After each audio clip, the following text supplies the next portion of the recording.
Welcome to the final interview in this series, this time with Kelly. A veteran of the esports community, she has occupied many roles across her career, including having been the first female commentator for StarCraft 2 back in 2011, and is currently the CSO and co-owner of Alliance.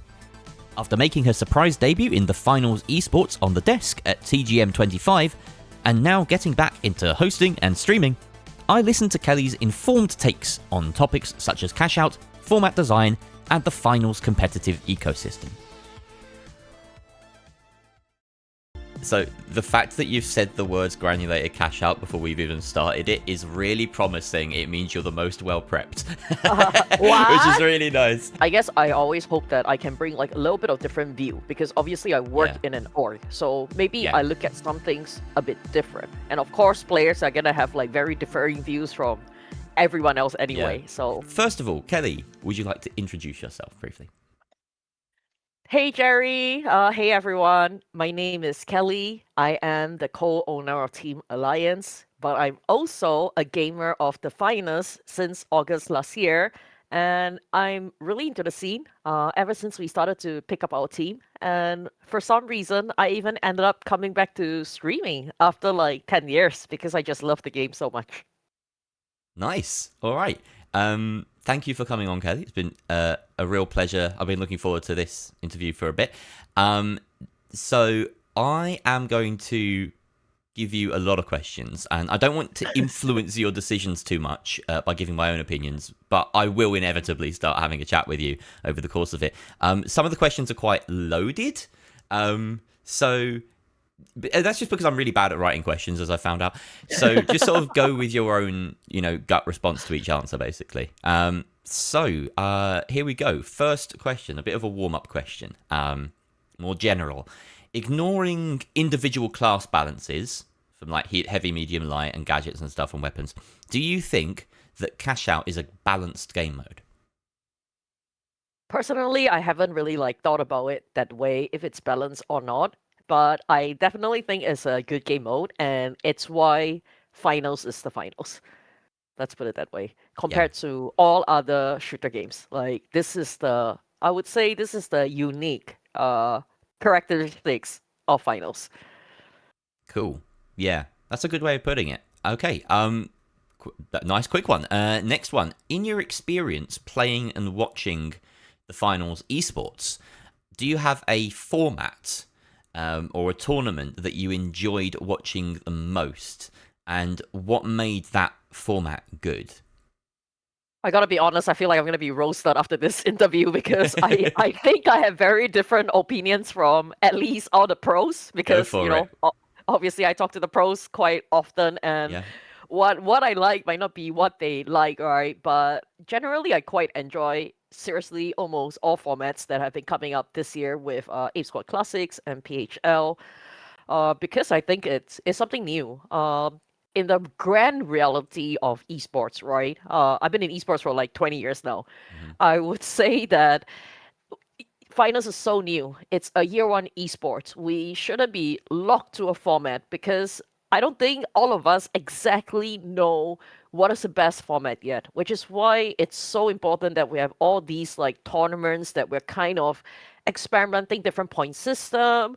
We are experimenting with like, different formats. Recently, PHL even started, playing cash outs fully on Wednesdays, and then Fridays are like threes, right? Also for Ape Squad Classics, they had like cash outs even right at the finals. I think that was, I happened to be, had the pleasure of hosting that day, and I think that was really exciting. Like, it was I know maybe exciting, the pros, I think maybe the pros might not like it so much, but for me as a viewer, for me who's working broadcast and I look at chat, I think people generally quite enjoy it for viewers, and that's what like players also have to understand.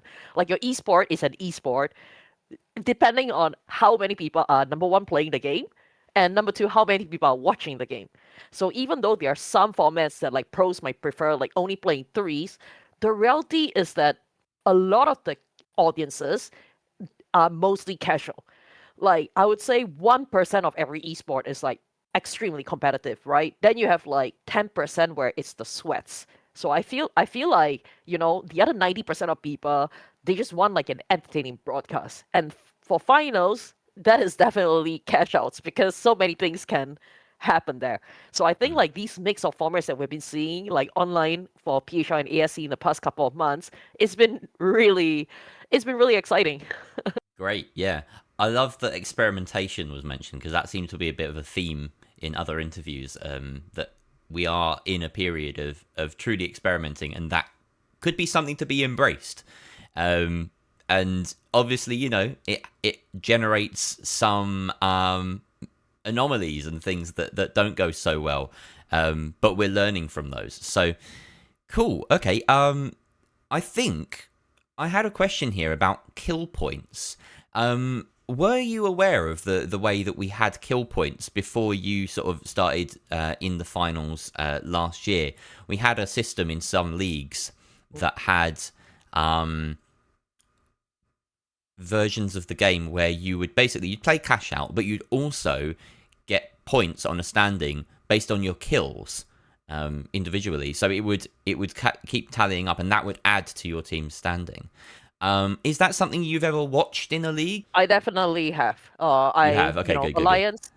Alliance has been the home of pretty much every single BR, starting from H1Z1, Oh, I and see. then we Yes. went to Okay. like yeah, we went to H1Z1 Pro Yeah. League, Yeah. where some of the players there now are the top paid or top VR players in the world. Yeah. And then we were in PUBG PC, we're in Fortnite, we're in PUBG Mobile. We are now the best Yeah. team in the world for Apex Legends. So yeah, I've been Congratulations. in a lot of BRs.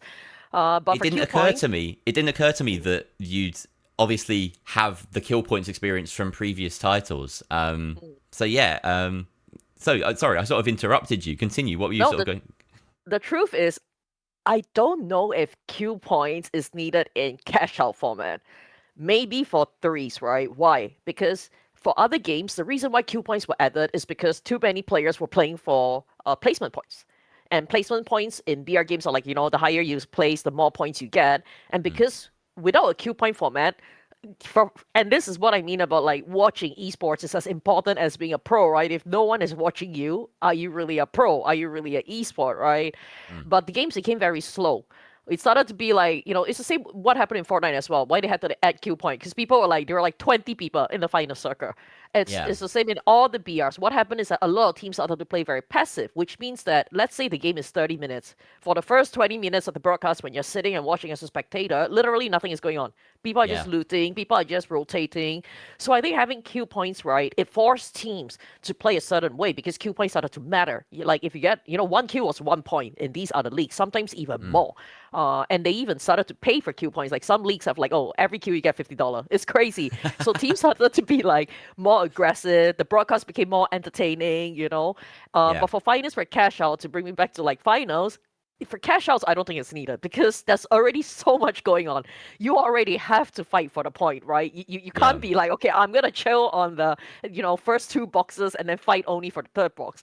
I think if finals start to develop into that way, then we need to have kill points. That's for me Yeah. personally. But in such a already intense game as the Mm, finals, I personally, at least for cash outs, I don't think we need kill points. Not sure about threes though. I would have to like, you know, mm. see it happen one time to really know the value of it Yeah. per There are se. some games of threes where I think actually it might be nice to throw kill points in, but I'm largely just to show my hand. I'm largely in agreement with you, Kelly. I feel as though um we're definitely past the point of needing kill points in leagues, and I would argue, as you've kind of said, cash out doesn't really need it to begin with. It's designed from the ground up to incentivize fighting from start to finish anyway.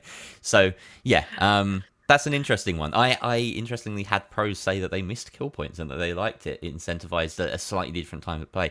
But yeah, when you compare it to other titles that have had kill points thrust upon them to fix a game mode, basically, to make it more competitive and more entertaining, you can see that it's just a mismatch for the finals by comparison. I So think it yeah. depends on the meta. Like, are we stuck now in a situation? Because last year, I have to Mm. admit, it did get quite boring, very close to TGM, right? We had pretty much the same loadouts across the board. That Yeah. was, It we made had an it issue. it made it very easy to follow, but there was a lack of diversity, you're right. Compared to now, so much going on. Yes. Like last year, we were playing like straight HTML loadout, and then Mm. maybe the variations you can hope for to see was like, okay, is the medium playing demand or like heal beam, right? And then and then this year at least, like, okay, sure, that's why like certain teams like Ruby Labubu, for example, they got so hyped because they ran goo.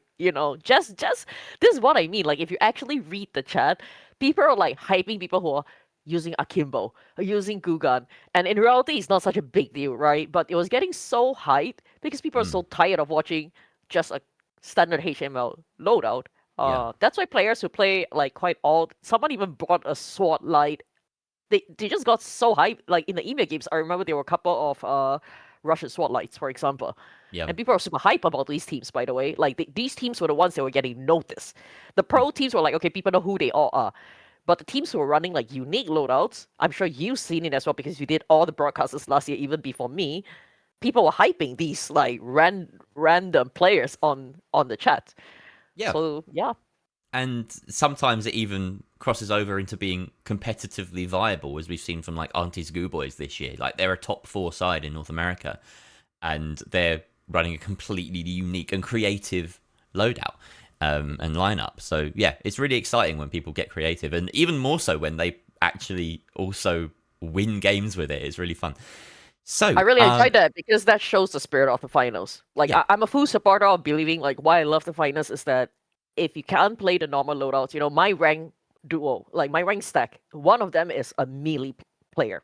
Yeah. So we're playing with like a melee main, and we're winning a lot of games. In the last like week, just a couple of days, I've been up like 8k RS. So nice. You're getting carried like, by a sword, like Kelly. Is that what you're saying? By hammer, heavy. Amazing. Awesome. So it's like, so I'm like, that's why I'm trying to say, like, this game is very beautiful, and why a lot of people love it, because you don't have to play a standard loadout. So I think, like, depending on how stagnant the meta is, that's when tournaments have to get creative, I would say. Yeah. I mean, this game is so beautiful, you've got it as your background in this call, which is completely... It's a beautiful battle. It makes me so sad that Kyoto is such an annoying map to play, because it is by far the prettiest. Yes, for sure. And all it is, I guess you can't have it all. yeah, and it's basically just like a fairly faithful representation of what that area of Japan might look like as well. So I need to go there at some point. Let's get on to the really kind of meaty question in this, which is to do with granulated. We're not there yet. Whoa. Oh no, that was all like, that was warm up. We're now feeling the juices. We're thinking the synapses are firing. This is I didn't want to put this question right at the front of the interview because it's a really sort of heavy one compared. Well, not heavy, but meaty. So I've sent you a message about this, but I'm going to explain again for anyone that's watching the idea of granulated cashout. This is a term that I've made up, but it's essentially the way that we run cashout in a lot of esports leagues, specifically round-robin leagues where we have to play lots and lots of cashout or lots and lots of something and gain points. So, in the version of cashout that we play, granulated cashout, we make a distinction between first and second, as well as third and fourth. Now, that's obviously not how it works in-game. If you win a cashout, you're first or second. If you lose a cashout, you're third or fourth. You go forward, or you get eliminated. But in granulated cashout, we get, for instance, 10 points for a first place, 8 points for a second place, 4 points, usually there's a bit of a jump down to third place, and then 2 points for fourth place. That's how it worked in Ape's Classics. I think PHL uses that, but times 10. So 100, 80, 40, 20. So that's granulated cashout. Now, Kelly, do you think there is any additional level of skill expression in a player that is playing granulated cashout compared to when they're playing a normal cashout game? I have to say yes. Yeah. I for sure feel that granulated cashout, obviously with the different point system, it's for sure a bit more competitive. Because now not only, are you fighting for this is the same in rank, right? That's why I like it. Sometimes you play a game and you just know you're not gonna win the lobby. So then what do you tell your team? Is like, let's just go for third. Let's just go for third. So either we lose less points or something. And I think that's pretty accurate representation of kind of what's happening in rank as well. And I like it because it makes the rounds mean more. It makes it a bit more strategic, in my opinion. Like, you might want to fight for first place and third place more. It's not about the second and fourth, in my opinion. It's fighting for the first and third place, just for that bit of more points. Yeah. Cool. Yeah, so you're drawing the comparison to like the ranked score, for instance, where you do actually end up getting a little bit more reward for third over fourth, even if you get eliminated. You know, you get sixth place in the tournament instead of eighth place in the tournament, or whatever it might be. Yeah, cool. And we try very hard not to be last, or we have to do something strategic like, oh shit, we have to go and kill Orange because they're third. And we have to wipe them because both teams on top, they are 30 plus K, right? And there's no chance unless you double. And that's also what I mean, of course, that's a whole other topic, so I won't delve into that, like doubling and all that. But still, I feel like, what do you yourself think, actually? Because I'm interested to know. For me, I feel like this is a no-brainer. Of course, Granulated Cashout is better than normal Cashout. Well, so I might be censored, I don't know. This question, specifically asking about skill expression, is actually the one I really didn't know the answer to. And I wanted to ask people their opinions on, because I watch the game from a very different standpoint, I think, to a lot of people. And I have thoughts about how Granulated Cashout affects other things. Obviously, it affects the dynamic in game. People play the game differently. And we have two different versions of Cashout, essentially, because of it. But, yeah, the skill expression was something I was very keen to listen to your take on as a coach, players' takes on, to really get into their minds and see, does this feel like you're being tested more? And so far, the consensus is actually that yes, it is a kind of more skill-intensive version of the game. It adds extra layers of stakes, which is something I wasn't expecting, I'll be honest. So, but also, if we talk about the viewer point of view, right? Let's talk about what just happened in ASC weekend, right? Two of the teams came in with an advantage of, like, I think 3 points or something, right? Yeah, that one I have my gripes with. That I don't think is so great. But and I think it's to do with. But what happened on round 2 when they had Granulated Cashout? Because we're talking about Granulated Cashout, right? What happened on round 2 was that everybody was even on 8 points. Yes. So imagine like being. Yes, please. I want to hear it. But that was the best case scenario. Right, and then it ended up being that last game was just an elimination cash out, basically, which was kind of cool but also a bit scary. The AMER broadcast afterwards, it went really badly. Like that show. No, it did. That showcased the flaw in that design. Well, what happened? I mean, you need to listen when they come out. You've got to watch Apo's video, my interview with Apo, because he was obviously. Him and Nightmare, Anti-Schoolboys and Nightmare, got the lower bracket placement in that. So they came in with 0 points each. Envy and Retwist came in with 3 each.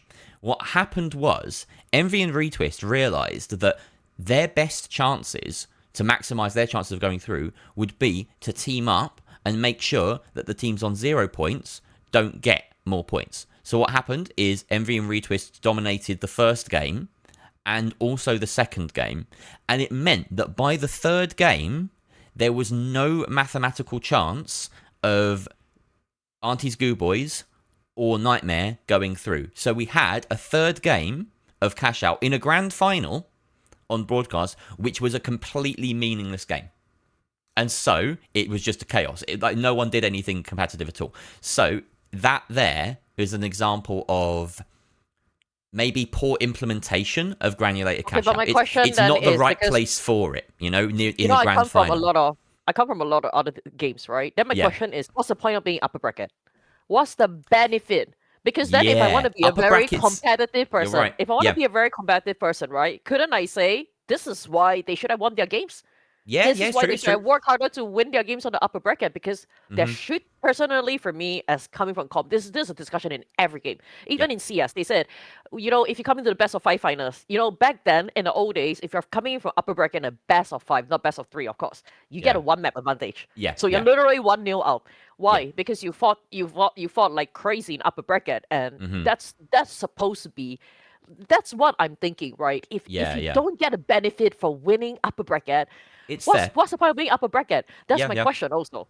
So I think the upper bracket thing is a big discussion, even until today in all. It is a difficult. I think finding some sort of benefit for an upper bracket advantage in the finals is a real challenge, a real challenge. Because in other games like Rainbow Six Siege, you get like a map ban advantage, for instance. But that game is so map dependent and so dependent on like individual strategies and things that the map ban itself carries really like quite a lot of weight. So having that advantage is very meaningful.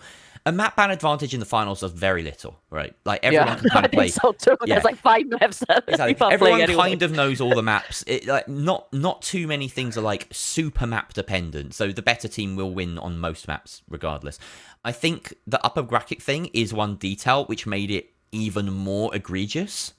But the principle in general, even if there wasn't an upper bracket advantage, let's say, the principle of having a format in a grand final that could result in a game which is a complete dead rubber, I think is a bad idea, right? They could have, it could have still happened even if there wasn't the upper bracket advantage.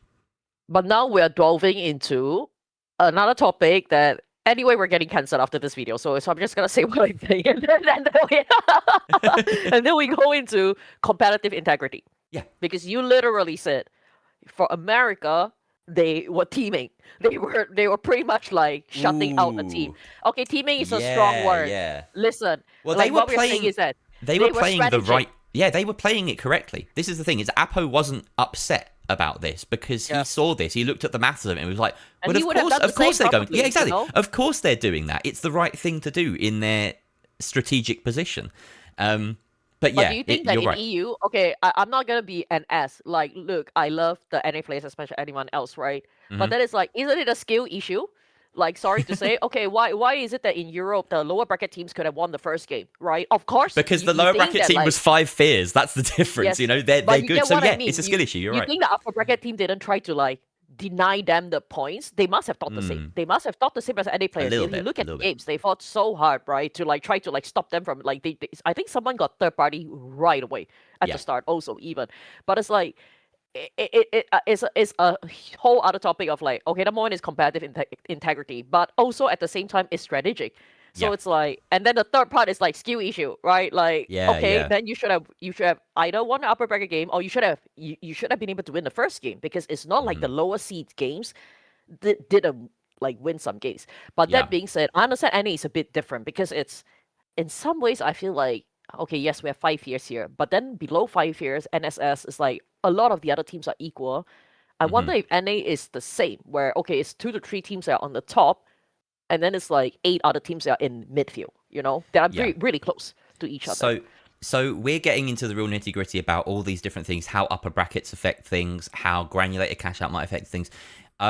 Something that came up when I was talking about this with Fixie was the idea of a sort of invisible metagame that's going on over the top of your normal game of cash out. Right, you get this in leagues, and when people are like, "Oh, we need to make sure that this team doesn't do well," or we just need to make sure that we finish here so that we are making sure we go through. You know, we don't actually need to fight for first or since whatever. We just need to make sure that this team doesn't come second or something like that. So that kind of invisible metagame is potentially a problem because it makes it harder to view. It makes it even more kind of complex as a viewer. I've kind of shown my hand in the way I've explained this because I've just said I think it's a problem. But what do you think about that kind of extra layer when you have leagues where, or any kind of competition, where it's not just about what happens in that lobby, in the cash out game, but also there's the extra layer of what teams need to do and different stakes within that? I'm the worst person to whine to about stuff because I'm super stone cold, and it's not because I'm nonchalant or anything, but this happens in almost every sport, especially in BR. Like, it happens on grand finals days the most. Like, top 3 teams are going to qualify to a tournament, for example. Yeah. Like, it's a macro game, right? Like, the top 3 teams already know they're going to qualify, and then it's like 2 more other teams are going to qualify. So then they will play a certain way, or maybe even help their friends, another team that they like, to like, you know, get up there, even though it's anonymous mode in game. Like, one thing that is different in the finals that they haven't changed compared to other games, maybe this simple thing can fix it, is anonymous mode. Yeah. Actually, in BR, we had huge issues with teaming. There is some sort of like competitive integrity where, you know, it's literally the rule book that you're not allowed to team, but you can never stop it. No. Because some teams are friends.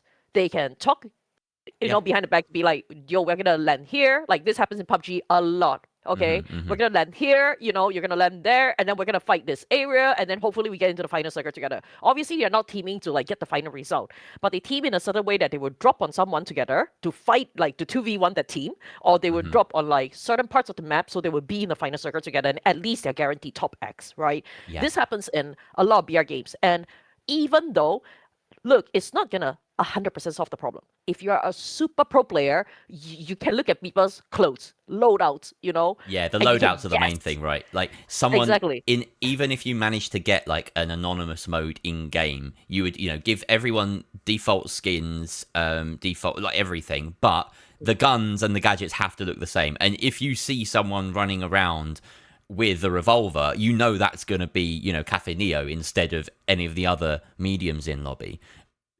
And then you're suddenly like, okay, purple is retwist or whatever. So what I wonder is like I don't know yet because we haven't had any broadcasted tournaments, right, on Anonymous. We only have data from rank, and even in rank, people can kind of like guess who is who by pressing P and looking at like the profile photos. And some people are nerdy that way. Some people are nerdy that way, and that's what I wonder. Like, because what you're talking about right now, I'm just gonna use the word, and I've been talking about it a lot. I said I want to use a new word for it because it is a strategic macro. In a high level way, if we say it in a non-emotional way, it's a high level macro. It's a strategic macro. But if we talk about it in what you guys use the word griefing.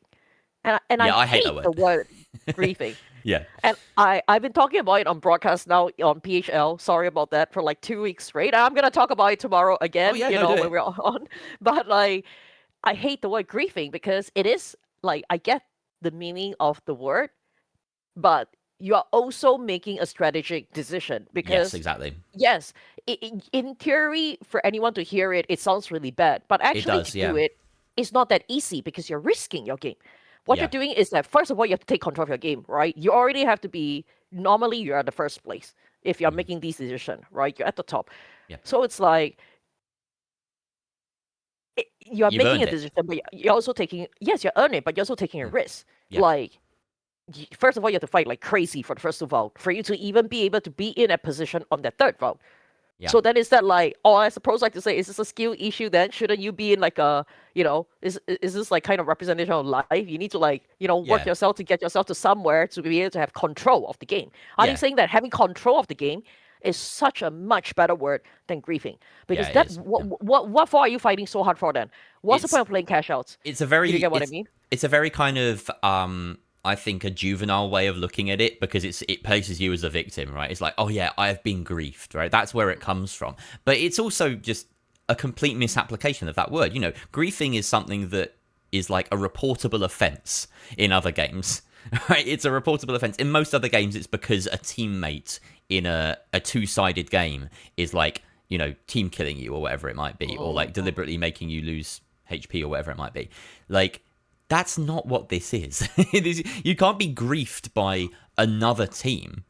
That's just not the definition of griefing. So yeah, I really hate that's the term that has emerged. What actually happened from that point of view is that you lost control of the game. Yeah, and now you're in a position where you're at the mercy of someone else. Yeah. And that's kind of like the beauty of the finals, in my opinion, is that it is important to get first. It's important not to, excuse my language, but it's like, it's important not to fuck around, That's why I've been saying on broadcast, sometimes you play rank and then your teammate is copium and it's like, no, it's okay, it's just the first box. And I'm like, no, we should win the first box. And if it's like the timers are to here, let's coin for the first box. A lot of people say, no, don't coin for the first box, don't coin for the first box. Dude, if you win the first box, you win the second box, we have control of the game. Why wouldn't I want to win the first box? Why would I only want to win the second and third box? Because by the time it's the third box, I might be at the mercy of others. I might be, So that's why for me, I feel, and this might differ from like rank to rank or people to be, I feel it's super important to try to win even the first cash out. That's for me personally, because definitely. I want to have the macro. I want to be able to be like, oh, you know what? Let's let pink come in instead. Oh, let's play against this team instead. Because there's put something yourself that in a position of power. yeah, there's something that we as casters used to do about a year ago, and we've completely dropped it now, which is to Okay. talk down the importance of the first box and to say, oh yeah, like, don't worry, like the teams that are Oh. behind, they're only a little bit behind. But now, after watching so many years of the finals, it's like, okay, no, that is a complete folly. Obviously, if you get that first box, you are in control, and the control is so important, much more Momentum. important than we've realized over the course of the past year.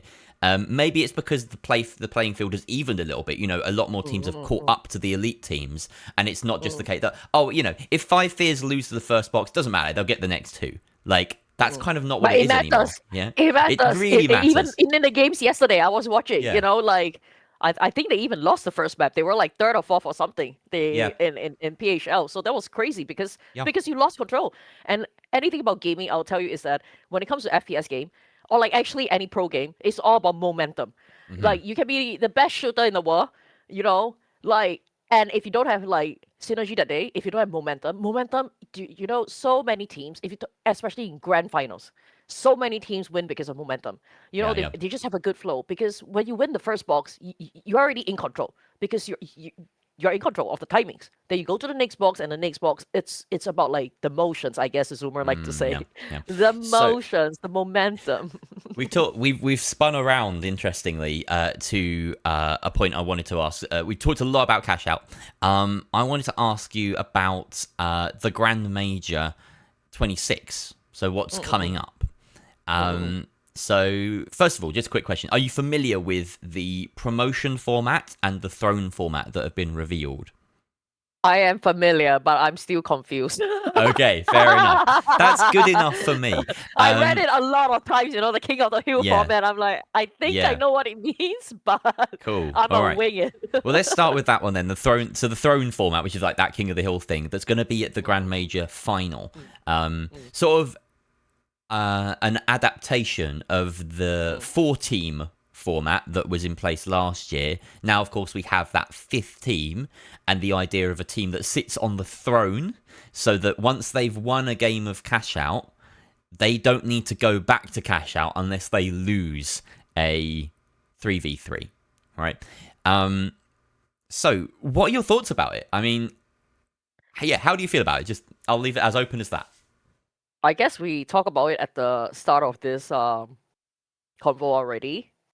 I'm quite excited to see it. I'm excited that I'm a little bit confused by it because, if I'm confused by it, I'm hopefully that a lot of viewers are confused by it. And, when I talk about media, I always say to my hype team, create curiosity. Okay, yeah. That's So quite people good. That's a good tune motto. in. This is all about media, okay? Guys, you can PayPal me my $5 coaching fee, but Yeah. promote yourself, to get a girl, to, be a popular, creator or whatever, create curiosity. I can certainly imagine. I can imagine that if we had a single elimination format of 3 versus 3s as our Grand Major, I wouldn't be interviewing a bunch of people. I wouldn't be making whole videos about it. It's generating content at the very least. So yeah, They got you. They got you. yeah, it's got me hooked. I've always been a big format brain. I love dissecting leagues and points and really? standings. That's Yeah, really yeah, I did it a cool. lot back in R6. I made these sorts of videos, but yeah, this is especially juicy. So I appreciate that. Yeah. So are you kind of looking forward to then? For instance, we've got the PHL final, which will use this format. I think the Heist games are running just the Throne format as a kind of repeated cup with, 5 teams a few times over the next few weeks. I might have that wrong. I will double check. Is the highest games like the Oceania tournaments? No, I think they're also. Is it NA? I think they're NA. I think they're NA. Okay. Yeah. So, and I'm almost certain that people like myself, people like Thixie, will continue running sort of basically testing this format and making sure that people are kind of vaguely familiar with the dynamic that it creates in the run up to TGM 26. I think it's really cool. I think big shout out to, probably Embark, Oscar, or Tixie for coming up with this format. I think it's engaging. It makes sense, right? Like since the pros, it's almost like a balance between like the pros complain and what they need for broadcast. Yeah, That's of what I course, feel like. It's got to be fair. Because it's like the pros love threes because it's controlled, right? It's less random. It makes sense. But that doesn't make the whole of finals because sometimes I feel like if I'm only watching threes, I'm like, why did I? No offense to anyone, please don't cancel me, guys. But like, why am I playing this instead of CS. Yeah, exactly. Yeah, if we Do if you we get didn't what want to I'm play, saying? If it pure threes, if we wanted to play a there's no perfectly chaos. balanced game, if we wanted to play a perfectly balanced game, we would be playing CS. If we wanted to play something, I'll go play Delta Force 3v3. You know, like the new Pro League is coming out. Like I feel like the whole thing about finals is that it's this really chaotic game show that anything can happen. That even a team like me, you know, I could take a game off a good team on a good day if I go, you know, third party. If I go for a 9-man fight on a cash out, I could be strategy enough to take a game of someone higher skilled than me. You know, similarly, if I'm high skill and you know I am unlucky, you know, okay, sure, it sucks to be third party. I hate to be third party, but you know, I've won fights against 4 parties. Like we killed 9 people, like just by outplaying everyone. That feeling is insane. Like that's why I play the fighter. Sorry, I'm so excited. I talk about that's cool. this. I think this just happened in my rank yesterday. 3 teams came to fight us on the cash out. They didn't even bother to open the 6 cash out. They just came and fight a box fight, and we were like, it was like defense of the zombies on our cash out, and we won. Nice. And I was super hype, and that's what I feel sometimes when we watch too much threes, right? It's like it's too. Of course, it's still a BR and a lot. Yes, I think you use the perfect word because it's not that negative. I'm not that negative about it, right? But it's sterile. That's a perfect word to describe it. Yeah, I think implementing cash out into grand finals is probably the biggest challenge that we've seen, and we've seen good and bad ways of doing it, but it has to happen, right? It's just the identity of the finals has got to be there. So the principle of kind of repeating makes sense, so that you flatten out that variance. You see, in one game, Envy might finish 4th, but across 4 games, they're probably going to be like, first, second, 4th, or something like that. So yesterday they won all their cash out games in PHL. It was insane. Oh, really? Literally wow. came top. Yeah, first American team to do it this season. So yeah, they're really, really strong at the moment. But the idea being that as long as you repeat that cash out enough times, then you'll get something fair and balanced. And how do you feed that into things? So yeah, I think the throne format is very elegant. It's a very smart way of getting that, and also keeping the kind of the final showdown element, the bit of 3 versus 3s that is fair. Listen, how important... Now, I'm going to ask you one spicy question. Go for it. Yeah. Flip this interview on its head, Kelly. How important do you think being the first king is going to be? Very. To sit on the throne. It will be very important, but... I feel so also. There is quite a team...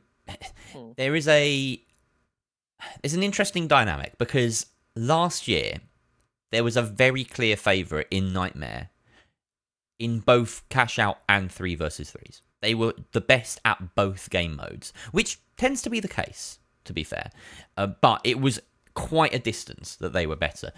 So nobody wanted to... They didn't lose a single 3 versus 3, right? They didn't lose a single 3 versus 3. They... and they were doing... We did 2 game series as well then, so it's a slightly different system. But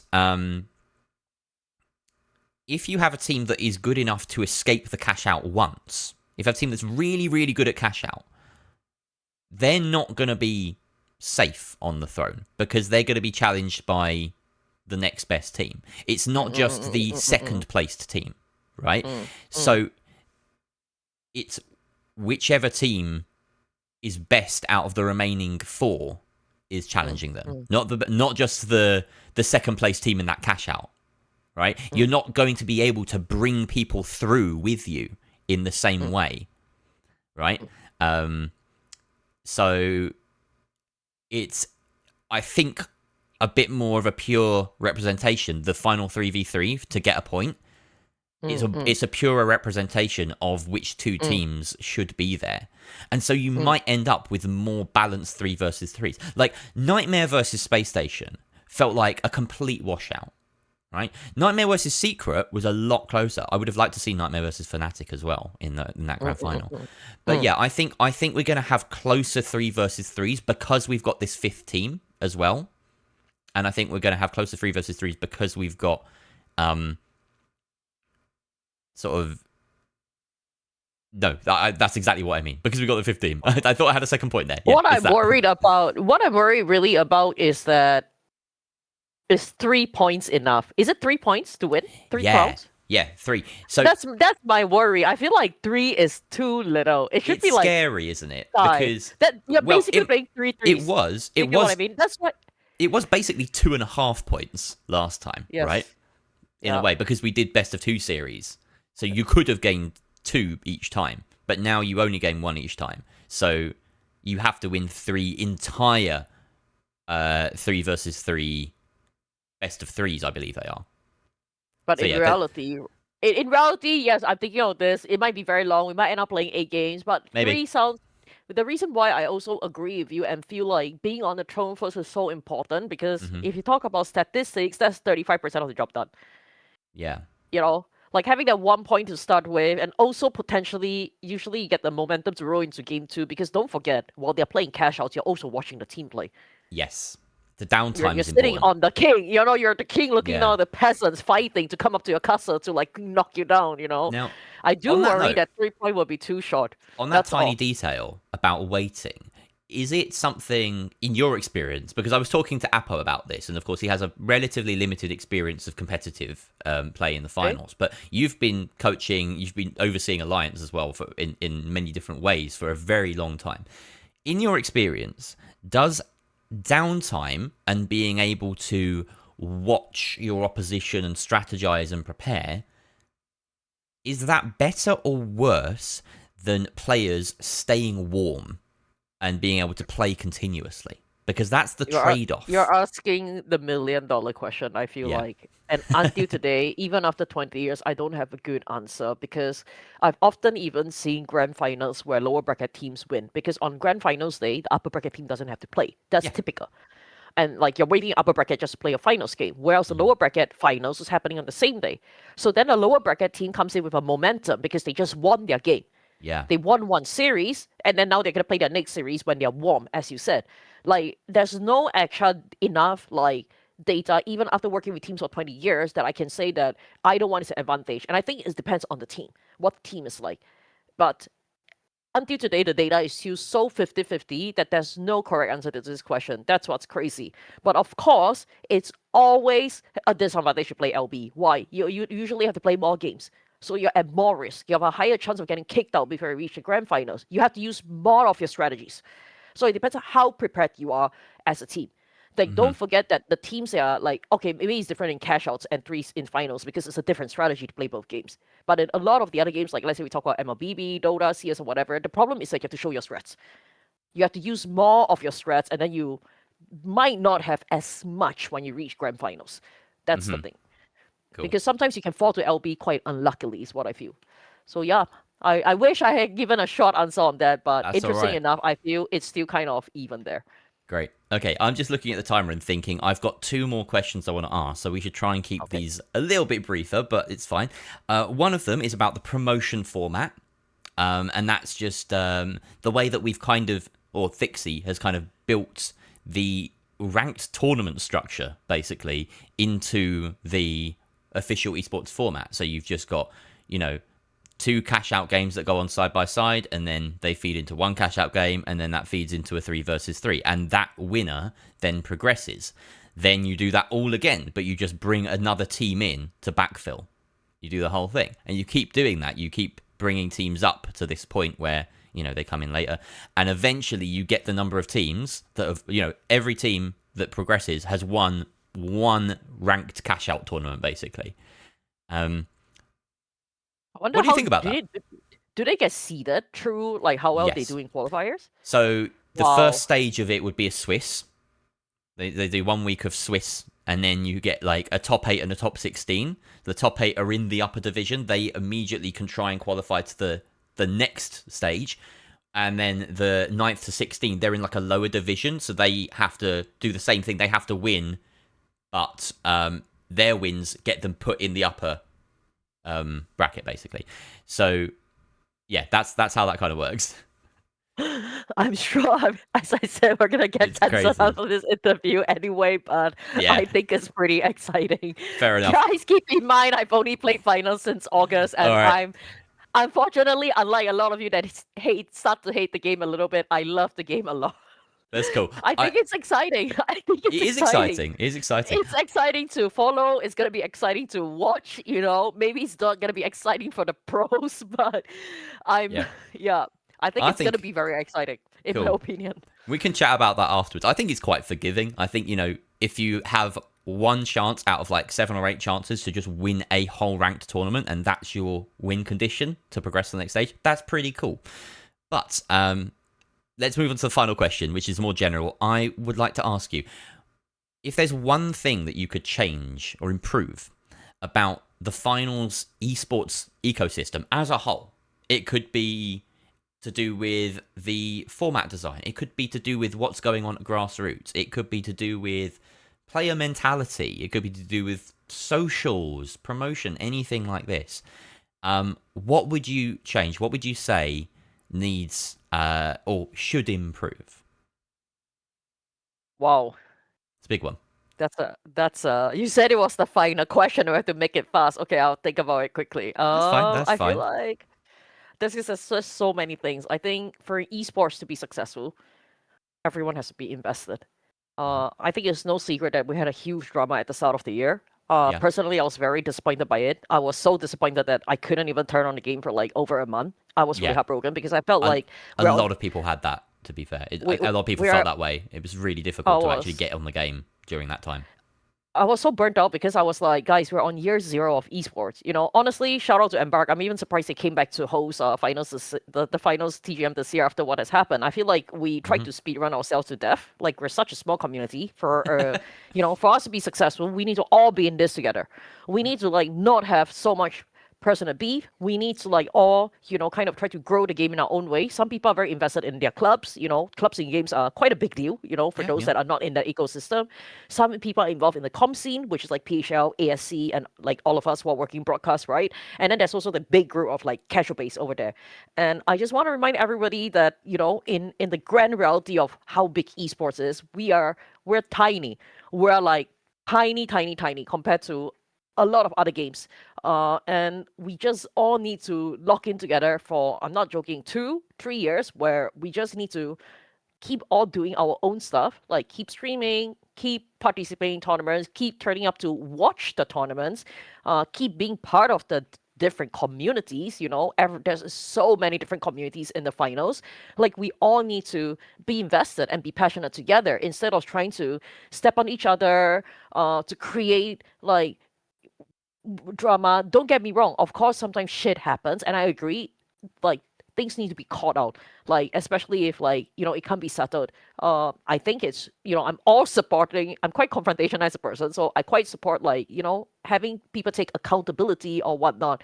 But I would feel that as a scene as a whole, we just have to remember, if we want this to keep going, if we want this to keep growing, we all gotta be a bit kinder to each other. We all gotta be a bit more open with each other. We all need to be able to take conversations without having to kind of take an extreme, kind of side. Like, it shouldn't be like, okay, if you're not on my side, then, you're the enemy type of thing. Like, we need to still, all of us, understand that, this is a game that we love, and we all have a bit of responsibility to keep it going, I would say.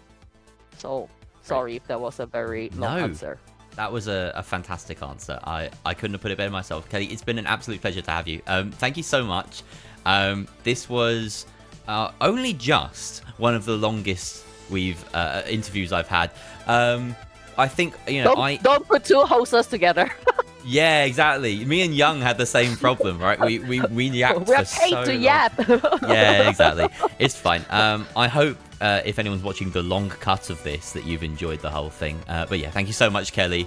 Thank you, Jerry. Thank you for inviting me. I really appreciate it. Cheers. All right, we'll end it there. Bye-bye.